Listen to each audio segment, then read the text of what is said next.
At the end of this summer, recreational pot is expected to be sold over the border in Canada. And one of the companies in line to reap major benefits from this new law is about 30 minutes from Buffalo. News 4's Jen Shantz toured the newly expanded facility. She looked into how changes over the border will affect us here in Western New York. Jen? Well, Jackie, before any of you start thinking this is going to be an all-out party at the border, know this: nothing is changing here in New York, and bringing pot from Canada over here is a big no-no. The Canadian government passed legislation to legalize marijuana last year, but the law isn't official until it's enacted, which hasn't happened yet. Still, Canopy Growth, which has an operation just over the border in Niagara-on-the-Lake, Ontario, is preparing to cash in big. Feet and feet of green. And for Canopy Growth's Tweed Farms, pot's not the only green growing. What's happening at this facility is happening across the whole country for us at, upwards of 10 sites now. So, here we've been growing, and this was, again, up until 6 months ago, our largest facility we had. And, here we're tripling this. This facility, about 20 miles from News 4 studios, is currently in the process of expanding to just under 1 million square feet. It's also more than doubling its payroll. For Niagara-on-the-Lake, which is a small community of 17,500, this is a major impact. Recreational pot is expected to officially be legal in Canada by late summer. It's been pushed back a few times. Each province is in charge of how product is manufactured and dispensed. In Ontario, it'll be treated a lot like alcohol, highly regulated by the government. All those in favor of the motion will please rise. Ms. Chager. Ms. Chager. Even so, the Canopy Growth Corporation is preparing for a major jump in demand once the floodgates open. So certainly the expectation is the revenue will go up. Canada's impending law change means Customs and Border Protection officers will be on high alert. We understand you may be using it there, but do not bring it back. Chief CBP Officer Aaron Bowker says officers will find it if you do.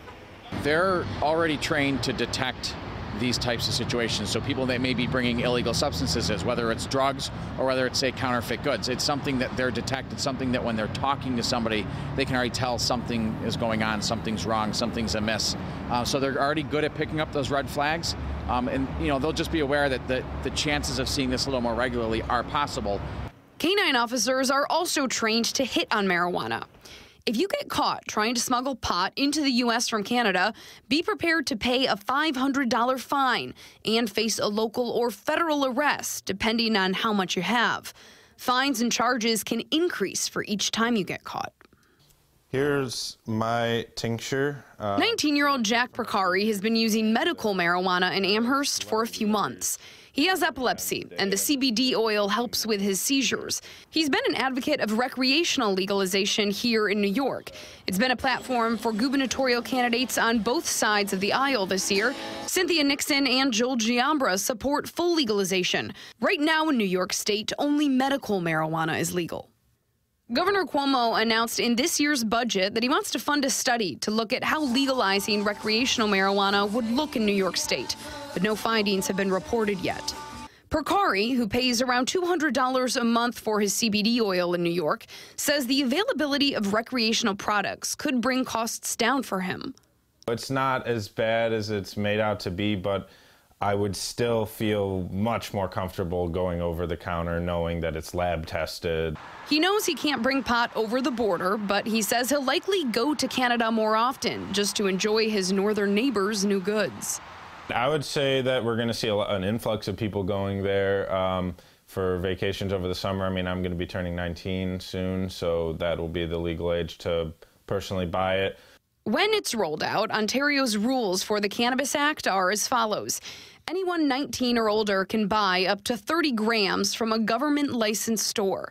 There can be up to 4 plants for personal use per home in Ontario.